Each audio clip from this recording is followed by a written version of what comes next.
Episode में हमने देखा था कि संत जरनैल सिंह जी भिंडरावाले को लेके आज भी अलग-अलग राय मौजूद हैं। लेकिन इस किताब का पहला चैप्टर सीधे संत जरनैल सिंह की बात नहीं करता, बल्कि एक इम्पॉर्टेंट क्वेश्चन पूछता है, अगर हमें संत को समझना है, तो क्या पहले हमें सिख रिलीजन और सिख आइडेंटिटी को नहीं समझना चाहिए? बुक के अकॉर्डिंग सिख रिलीजन की शुरुआत गुरु नानक देव जी के टाइम से हुई और 10 गुरुओं की परंपरा गुरु गोबिंद सिंह जी तक चली। बट सिख फेथ में गुरु शब्द का मतलब सिर्फ एक टीचर नहीं है। सिख बिलीव्स के अकॉर्डिंग गुरु वो माध्यम है जिनके द्वारा इंसान परमात्मा को समझ सकता है और जीवन का सही मार्ग प्राप्त कर सकता है। सिख रिलीजन एक परमात्मा में विश्वास रखता है जो इटर्नल है, क्रिएटर है, फियरलेस है और पूरी सृष्टि में मौजूद है। किताब हमें ये भी बताती है कि सिख फिलॉसफी के अकॉर्डिंग मानव जीवन का सबसे बड़ा उद्देश्य जो है वो परमात्मा के साथ जुड़ना है। लेकिन ये सिर्फ रिचुअल्स, तीर्थ यात्राएं और बाहरी दिखावे से संभव नहीं माना जाता, बल्कि विनम्रता, गुरु की शिक्षा और सही जीवन जीने के माध्यम से ही हो सकता है। सिख फेथ सभी लोगों की इक्वालिटी पे जोर देता है, जात पात, अंधविश्वास और ऊंच नीच को अस्वीकार करता है।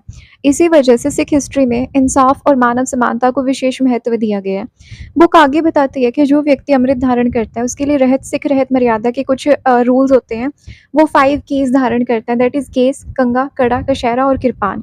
ये सिर्फ धार्मिक प्रतीक नहीं है, बल्कि सिख आइडेंटिटी और डिसिप्लिन का हिस्सा है। और हर एक ककार की अपनी अलग इंपॉर्टेंस है। इफ़ यू वांट सो मैं उस पे एक अलग वीडियो बना सकती हूँ। इसके बाद ऑथर एक इम्पॉर्टेंट कॉन्सेप्ट की चर्चा करते हैं, दैट इज मीरी पीरी। जो कॉन्सेप्ट छठे पातशाह श्री गुरु हरगोबिंद साहिब जी के टाइम से आया था। इसका मतलब होता है spiritual responsibility and temporal responsibility का बैलेंस।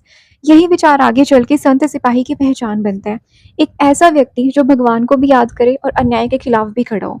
बुक के अकॉर्डिंग इसी अलग पहचान और खालसा ऑर्गेनाइजेशन के कारण इतिहास में कई गवर्नमेंट्स ने सिखों को संदेह की नज़र से भी देखा।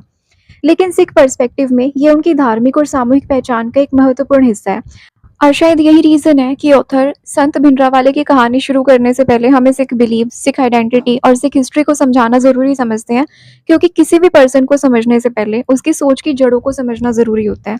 और संत जरनैल सिंह की सोच की जड़ें यहीं से शुरू होती हैं।